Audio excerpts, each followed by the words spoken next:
वज्रश्री भाऊ यांचा व्हिडिओ आज आमच्यापर्यंत पोहोचला आणि आम्ही आमच्या आईला घरी घेऊन आलो. त्याच्या पुढे आम्ही सांभाळणार आहे. जवळ करायत ना आमची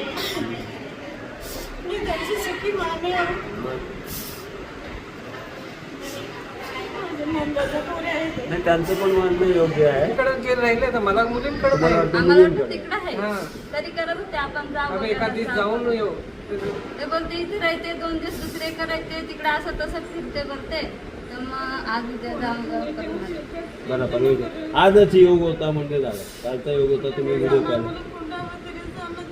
अरे राहून ना देवाने दिला सगळ्यांचे दुःख आहे. आज आम्ही चांगले जर आम्ही जीवायचे असतील आमच्या दुःखाला तर नमस्कार, मराठा फाउंडेशन द्वारा संचालित सर्व मंगल निकेतन परिवार से सेवक और आज हमारे बीच में एक ऐसी माता जी का परिवार मिलन कराया गया जो पिछले 6 तारीख को हमारे शुभचिंतक श्री मिलिंद कांबळे द्वारा हमारे आश्रम में जिन्हें गणेशपुरी पुलिस स्टेशन के पत्र पर रखा गया था.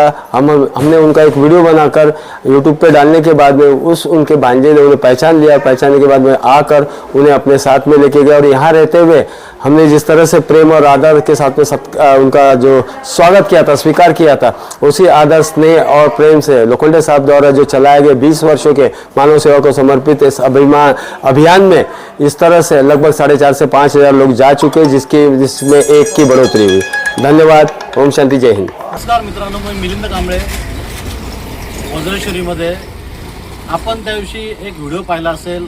एक वयोवृद्ध आजी शेवंताबाई भोवर, वय साधारणतः 65, ती मला ग्रामपंचायतीच्या मागे बसले तिथे दिली विचारपूस केली. तर म्हणते माझं कोणीच नाही. मग तिला आपण रस्त्यावर फिरणाऱ्या अनाथांचा पोशिंदा अशी ओळख असलेल्या किसन मल्हारी लोखंडे यांच्या आश्रमामध्ये आपण नेऊन ठेवली. आयुष्यभर सांभाळायची जबाबदारी किसन लोखंडे यांनी घेतली तिची. पण त्यावेळेला मी व्हिडिओ केला होता.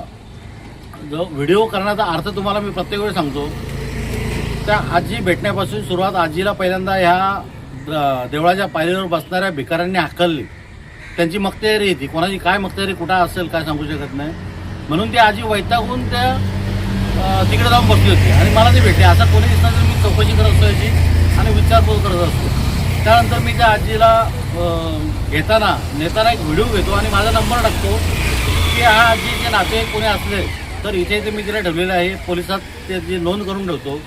आणि अशाच प्रकारे हे त्यांचे हे भाचा, हा भाचा यांचा काय नाव? राजेश पाटील, राजेश शांताराम पागी हे त्यांचे भाचे आहेत.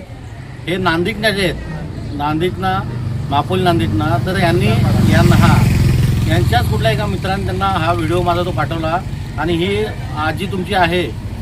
तर त्यांनी त्या ताईंनी मला रात्री फोन केला. आम्ही रात्री येऊ का? तुम्ही रात्री नका येऊ म्हटलं, तुम्ही सकाळी या. आता ते आलेले आहेत.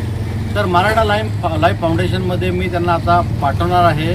ते आजीला बघतील किंवा त्यांना घरी जायचं वाटलं तर ते घेऊनही जातील. कोणाही तक्रार नाही. किंवा त्यांना वाटलं आता आमच्याने सांभाळ होत नाही यांचा, तिथे ठेवायचं असेल तरी किसन लोखंडे यांनी आयुष्यभर आजीला सांभाळायची जबाबदारी घेतली आहे.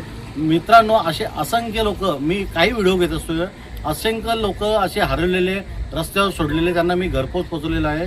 असंख्य लोक त्या मराठा लाईफ फाउंडेशनमध्ये अजून आम्ही सांभाळतो. किसन लोखंडे सांभाळतात, त्यांच्या स्वतःच्या पैशाने सांभाळतात.